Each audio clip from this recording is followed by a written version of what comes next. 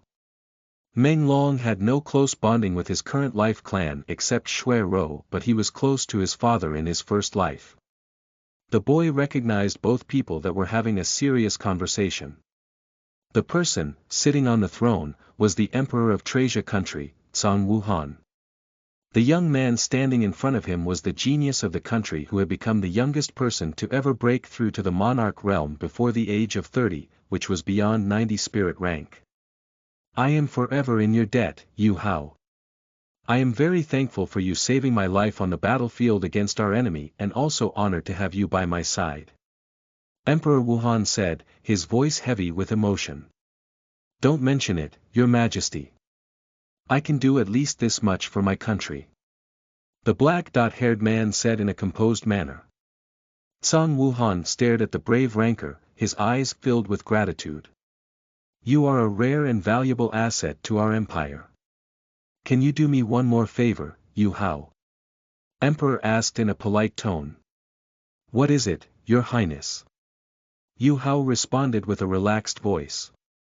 Can you please take my little daughter as your disciple? Zhang Wuhan spoke in a requesting manner. He knew this man was the exceptional talent on the continent. Yu Hao had advanced past 90 spirit energy rank before the age of 30, breaking the previous genius's records. Zhang Wuhan would have won the jackpot if he made this man train his precious daughter. I'm sorry, Your Highness, I have to decline your request. I have the responsibility of my son who I need to take care of. Yu Hao turned him down without being perturbed. He was a very high-level ranker, even Emperor couldn't offend him. So the young man didn't feel any fear of refusing him. Ah! The blonde-haired man sighed and was contemplating how to approach this intimidating man. A quiet stillness enveloped them. Emperor remembered something and asked, What's your son's name? Yu Yan, the brave man answered, his eyes were filled with affection when he mentioned his child's name. The boy who was born with blocked meridian. Zhang Wuhan had heard this name as Yu clan was famous. Yes, Your Highness. Yu Hao said. Do you know about dragon orchid root? Emperor asked with intrigued eyes. It's a silver-grade treasure herb that reconstructs the meridian. Yu Hao said as he already knew about this treasure and was searching for his young child. How about this, I would give you this dragon orchid root if you take my daughter as your disciple. Emperor Zhang Wuhan asked with an optimistic smile as if he knew this man wouldn't refuse such an offer. This was a well-thought strategy told by his personal minister, but at first, the emperor wasn't agreed to this plan as the herb was a top-tier treasure. However, getting this brave young man as his daughter's master was important for their country's future. Okay, Your Majesty. I'll take her as my disciple. But when would you give me the dragon orchid root? Yu Yan asked after agreeing. After you teach her for at least 3 years. Emperor Wuhan responded. As expected, this strategy worked because Yu Yan's father's ultimate mission was to fix his son's meridian problem. Yu Hao wanted a good life for his child even if they had to separate for some period. From this day on, Yu Hao took Zhang Shui, the future empress of the Trasia country, as his only disciple. A 10-year old girl complained to a black-haired man who was telling her to fix her posture after making her train for so long. You're very unreasonable, master. I've been practicing since morning. Zhang Shui said with puffed red cheeks. It's for your better future, Shui. Now, don't slack off. Fix the position of your sword and slash at this practice dummy 1,000 times, then you can have rest. Yu Hao's voice sounded beside her. 1,000 times. I hate you, master. The little girl's crying voice resounded in the training room. 1 year passed. The master-discipline bonding became stronger as she started seeing the benefit of training under him. Master, see, I have reached the warrior rank and awakened a spirit, Zhang Shui said in an excited tone as she came to visit her master. Good job, Shui. Now let's get back to training. Do all those 10 sets until I ask you to stop.